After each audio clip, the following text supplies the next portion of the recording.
नमस्कार दोस्तों महाकुंभ में ममता कुलकर्णी के संन्यास लेने के बाद, दीक्षा लेने के बाद अब एक और बॉलीवुड एक्ट्रेस ने दीक्षा ले ली है। वो भी साध्वी बन गई हैं। कौन है वो एक्ट्रेस? वो कोई ऐसी वैसी एक्ट्रेस नहीं दोस्तों, बल्कि 2017 में मिस इंडिया टूरिज्म रह चुकी हैं। जी हां, अगर मैं उनकी फिल्मों की बात करूं तो मधुर भंडारकर की फिल्म में काम कर चुकी हैं, कई वेब सीरीज में नजर आ चुकी हैं और हिंदुस्तान की बिजनेस वुमेन भी हैं। आखिर वो कौन है जो साध्वी बन गई हैं? तो चलिए आपकी मुलाकात उनसे करवाता हूं। दोस्तों, जिनको आप अपनी स्क्रीन पर देख रहे हैं, इनका नाम इशिका तनेजा है। इशिका तनेजा महज 30 साल की हैं और बॉलीवुड में इंदु सरकार नाम की एक फिल्म में किरदार निभा चुकी हैं। इनके किरदार की बड़ी तारीफ हुई थी। एक वेब सीरीज आई थी हद, उसमें भी ये नजर आई। 2017 में मिस इंडिया टूरिज्म बनी, ब्यूटी आइकॉन कही जाती हैं। लेकिन अपने करियर के पीक पर जब ये बुलंदियों को छू रही थी, तब अचानक ऐसा क्या हुआ कि इन्होंने साध्वी बनने का फैसला लिया और मध्य प्रदेश के जबलपुर में सदानंद सरस्वती जी महाराज के पास पहुंचकर इन्होंने गुरु दीक्षा ले ली।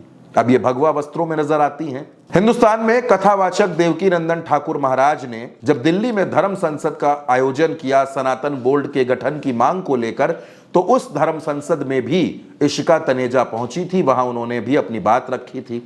इशिका तनेजा क्या सोचती हैं? इशिका तनेजा को बॉलीवुड से क्यों चिढ़ हो गई? क्यों उन्होंने बॉलीवुड को छोड़ दिया? इस बारे में आप खुद इशिका तनेजा के मुंह से सुन लीजिए कि वो क्या सोचती हैं। रियलाइज हुआ कि मैं किस नाम की मिस वर्ल्ड टूरिज्म, मैं किस नाम की एक्ट्रेस हूँ। बॉलीवुड मेरे किस काम का है?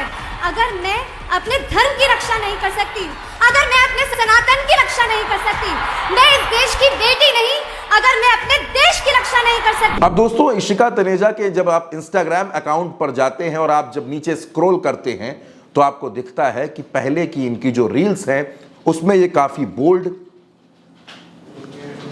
काफी सुंदर नजर आती हैं।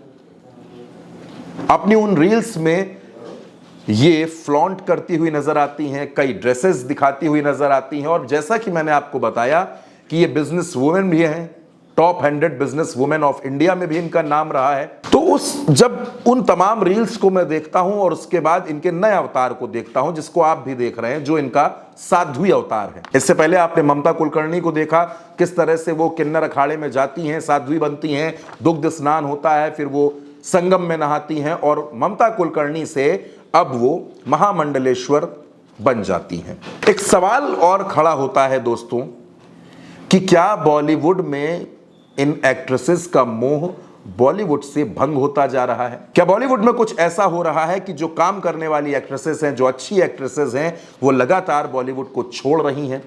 आपके सामने हमने जो 2 एग्जाम्पल दिखाए, एक आपने ममता कुलकर्णी का देखा, एक आपने इशिका तनेजा को देखा। और इससे पहले अगर मैं बात करूं, जो इंस्टाग्राम के इन्फ्लुएंसर रही, मॉडल रही, जो कई मौकों पर शोज को होस्ट करती हुई नजर आई, हर्षा रिछारिया, वो भी इसी तरीके से साध्वी बन गई थी। हालांकि उन्होंने संन्यास नहीं लिया था, लेकिन वो सनातन के पथ पर चलते हुए कैलाशानंद गिरी की शिष्या बनकर साध्वी के वस्त्रों में आ गई थी। महाकुंभ में वो रथ पर बैठी हुई नजर आई थी, बड़ा विवाद हुआ था। उसके बाद वो महाकुंभ छोड़कर चली गई। उनकी भी तस्वीरों को जब आप देखेंगे तो आपको लगेगा कि वो कहां की दुनिया छोड़कर, ग्लैमर और ब्यूटी के गलियारों को छोड़कर सनातन के रास्तों पर आ गई। और अब एक और नया नाम है इशिका तनेजा का। इशिका तनेजा इन दिनों महाकुंभ में भी गई थी, महाकुंभ में भी नजर आई थी। और उनका कहना था, जो मैंने आपको उनका बयान सुनाया, कि अगर हम अपने हिंदू धर्म के लिए, सनातन धर्म के लिए कुछ नहीं कर सकते, तो हमारे लिए ये बॉलीवुड, ये ग्लैमर, ये नाम, ये फैशन, ये तमाम अवार्ड सब बेकार हैं। हम युवा हैं, हमें अपने देश में सनातन के बारे में सोचना चाहिए। यानी कुल मिलाकर इशिका तनेजा अब सनातन के रास्तों पर चल चुकी हैं और अब वो बॉलीवुड में काम करेंगी, फिल्मों में काम करेंगी या नहीं करेंगी, इस पर उन्होंने खुलकर कोई बात नहीं रखी है। फिलहाल उनका इतना जरूर कहना है कि उन्होंने संन्यास नहीं लिया है, वो साध्वी बनी है, लेकिन वो अपने सनातन धर्म के लिए लड़ती रहेंगी। दोस्तों, ममता कुलकर्णी के बाद इशिका तनेजा, इन दोनों खूबसूरत एक्ट्रेसेस के साध्वी बनने पर आप क्या सोचते हैं? आप अपनी राय हमें कमेंट बॉक्स में जरूर बताइएगा। फिलहाल के लिए इतना ही। नमस्कार।